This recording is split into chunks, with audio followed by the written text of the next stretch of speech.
Hello and welcome to another Let's Talk Criterion, and we go into the month of July with a really interesting list of titles coming out in both the US and the UK.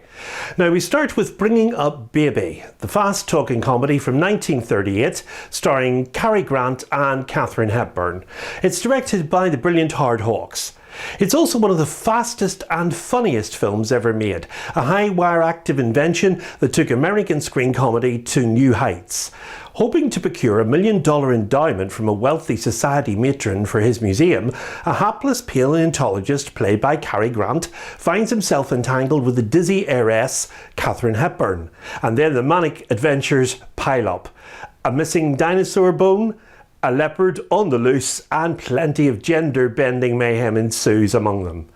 The film premiered on February 16, 1938 at the Golden Gate Theatre in San Francisco, where incidentally it was a hit. It was also successful in LA, Portland, Denver, Cincinnati and Washington DC. Now the film was a commercial flop upon its release around the rest of the country, although it eventually made a small profit after its re-release in the early 1940s. Shortly after the film's premiere, Hepburn herself was labelled as box office poison by the Independent Theatre Owners of America, and her career wouldn't recover until the Philadelphia story she made a couple of years later. Now, of course, many consider this particular film to be one of her greatest ever comic performances. Bringing Up Baby was a second Grant and Hepburn collaboration out of 4.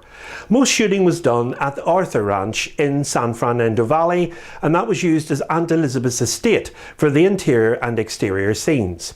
The extras on the release are very good. There's an audio commentary from 2005 featuring the filmmaker Peter Bogdanovich, new video essay on actor Cary Grant by the author Scott Eyman, new interview about cinematographer Russell Metty with another cinematographer, John Bailey, new interview with film scholar Craig Barron on special effects pioneer Linwood Dunn, new selected scene commentary about costume designer Howard Greer featuring the costume historian Shelley Foote, Howard Hawks, A Hell of a Good Life, a 1977 documentary by Hans Christoph Blumenberg featuring the director's last film interview, and an audio interview from 1969 with Cary Grant himself, and audio excerpts from a 1972 conversation held between Hawks and Bogdanovich. There's also a written essay by the critic Sheila O'Malley, and for the Blu-ray, only the Blu-ray, a 1937 short story by Hagar Wilde on which the film is based. Bringing Up Baby is new to the Criterion Collection in July as spine number 1085, and it's released in the US on Tuesday 6th of July and here in the UK a few weeks later on Monday the 26th of July. It's certainly a great title, marvellous fun, I thoroughly recommend it. Next up we have the latest addition to the collection by the Russian director Andrei Tarkovsky. Now we already have a number of his 7 main film works in the Criterion Collection, namely Solaris, Andrei Rublev, Ivan's Childhood, Stalker, and now we have his 1975 film Mira. Mira is a reflection on Russian history, and it's really a poem composed of stunning images during a visual collage combining use of varying film stocks and newsreel footage. We see the recollections of the dying poet presented to us, his dreams mingling with scenes of his childhood, wartime and marriage, all making the viewer feel as if they're actually in a trance. The film was largely dismissed by Soviet critics on its release because it's had a bizarre narrative structure, but of course now it's regarded as one of his very best works. It was a very personal film for its director as it was based on many specific moments of his life. Several of the characters are played by the same actor. Philip Yankovsky is the child Alexei, Ignat Daniltsev as the adolescent Alexei and Ignat, Alexei's son with Margarita Terakova as the young Maria, Masha and Mariusa, that's Alexei's mother, and Talia, Alexei's wife, Maria Mishnikova as the elderly Maria, and Oleg Yankovsky as Alexei's father. Mira is a difficult film to follow, so do be ready to concentrate on it, as it doesn't offer much help at all to the viewer. But you can't fail to notice the superb imagery and imagination in it, and there's even a callback to Andrei Rublev, so look out for that during the film.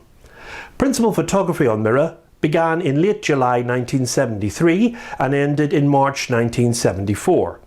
Outdoor scenes were shot in Chushovo near Moscow, and the indoor scenes shot at the Mosfilm studio complex. The naturalist style of the film required the actress Margarita Terekova to forego her makeup completely.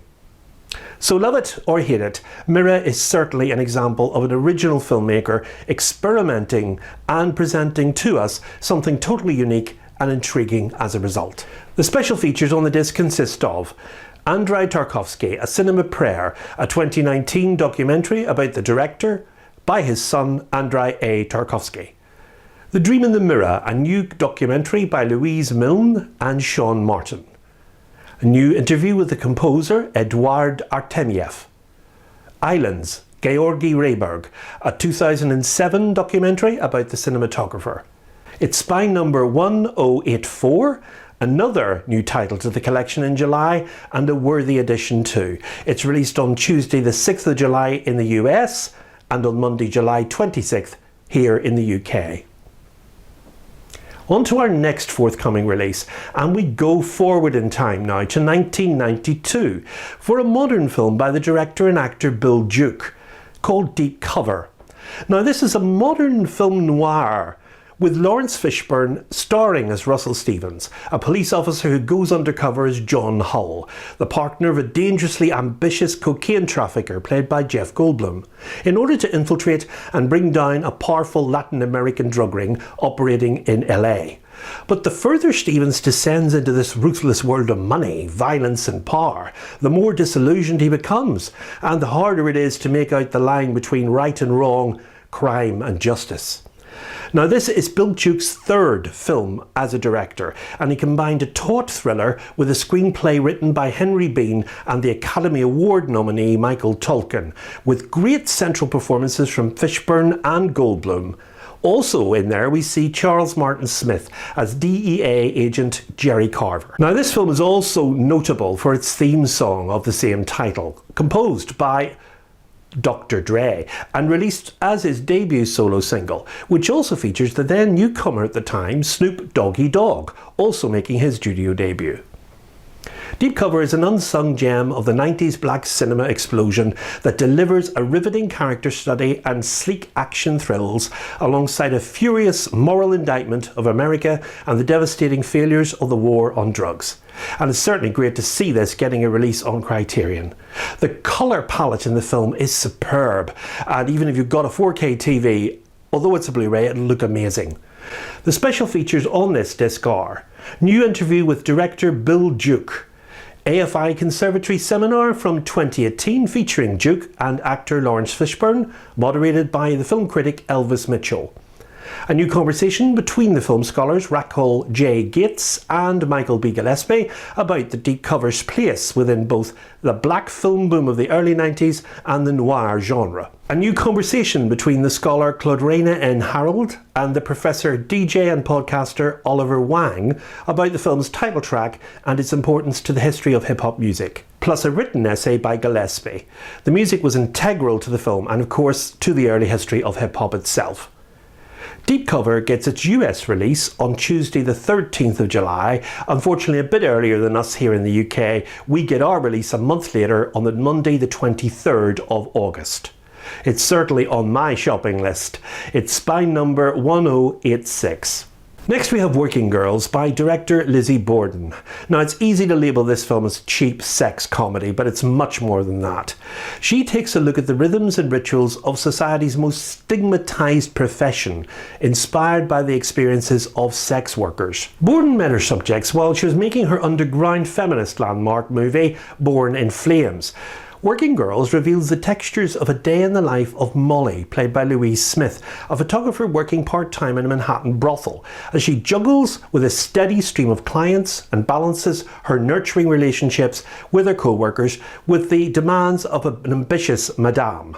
And above all, fights to maintain her sense of self in a business in which the line between the personal and the professional is all too easily blurred. Now, although Working Girls addresses the subject of prostitution in great detail, Borden preferred the film to be discussed as a narrative fiction rather than a documentary. The film was really intended to be a backstage look at prostitution. It's often humorous, however, in its depiction of women for whom this work is just another day at the office, their work being almost humdrum and far from glamorous. The film was the second feature film to be directed by Lizzie Borden. Working Girls depicts the lives of the sex workers, maintaining some of the stylistic and thematic features of her debut film, but is more mainstream in its approach. It was made in 1988 and it's very much a film of its time, but nonetheless it's still interesting and insightful. Now, the extras on the disc are very few and are as follows. An audio commentary from 2007 featuring Borden, director of photography Judy Arola, and actor Amanda Goodwin. New conversation between Borden and filmmaker Bet Gordon.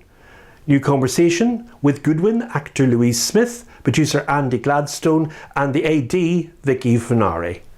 New conversation with sex workers Antonia Crean, Daphne, Selena the stripper, and Joe Weldon. And a written essay by the author So Meyer, and excerpts from a 1987 interview with Borden and film critic Scott MacDonald. Working Girls is spine number 1087 and it's released on Tuesday the 13th of July only in the US collection. Now we visit the bright sun of the French Riviera, which is deceptive in this alluring work of slow burn suspense from the thriller specialist Jacques Deray and legendary screenwriter Jean-Claude Carrière. La Piscine, the swimming pool. Formerly one of the European cinema's most iconic real-life couples, Alain Delon and Romy Schneider reunited for this film, bringing a palpable erotic chemistry to their performances as the bronzed and beautiful vacationers whose summer holiday on the Côte d'Azur is interrupted by the arrival of an old acquaintance, Maurice Ronet, and his 18-year-old daughter, played by Jane Birkin, unleashing a gathering wave of sexual tension, jealousy and sudden violence.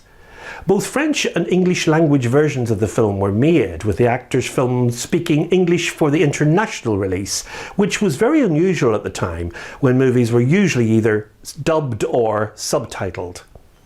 The 114-minute international release, shorter than the French version incidentally, also had a slightly different ending. It was the fourth most popular movie at the French box office in 1969, and it was released in the UK labelled The Sinners to limited box office response. French designer André Courrèges created many custom pieces for the film, such as the swimsuits worn by Schneider and Birkin. It was the first of the 9 films Delon and the director Jacques Deray made together, and the only one the star didn't produce. And as an interesting side note, it was also during the making of La Piscine that the Markovits affair broke out. That was the body of Stéphane Markovits, Alain Delon's bodyguard at the time, who was discovered in a public dump in the village of Elancourt, Yvelines. La Piscine has been beautifully restored from a 4K original master and has honestly never looked better. Another great example of French cinema, and it comes to the Criterion Collection for the first time in July.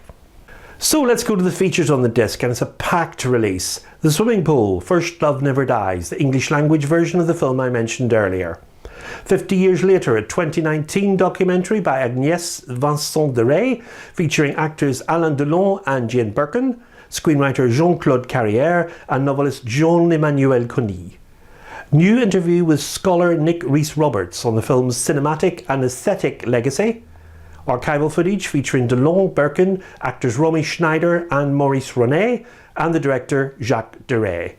The alternate ending, and a written essay by the film critic Jessica Kayang.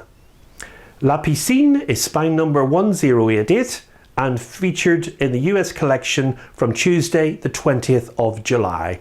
Still not available in the UK, unfortunately. Finally, a note out to Pariah, which is releasing this month on July the 29th. I mentioned this last month when I covered it in detail. It's a very good LGBTQT+ film. I also have to mention one of the last month's releases which now I've seen, and that's Streetwise, Tiny the Life of Erin Blackwell. It's a brilliant documentary by the documentarians Mary Ellen Mark and Martin Bell. I have even found the Seattle-based Facebook group and engaged with some of that community. I was actually speaking to someone the other night who was actually in that movie. So that's the power of film for you. I thoroughly recommend it. It's one of the best documentaries I've seen in recent months. So that's it. That's all this month's releases, and they are really good and all new to the collection as well. And that's a good sign going forward, I think. In next month's Let's Talk Criterion, that's August, we finally see this arriving. Brian De Palma's UK release of Blowout, coming to the Criterion Collection next month, as well as the new releases Afterlife, Company, Ashes and Diamonds, and the superb Beasts of No Nation. So there's some great titles to look forward to there. Until then, keep safe and above all, keep watching those great movies.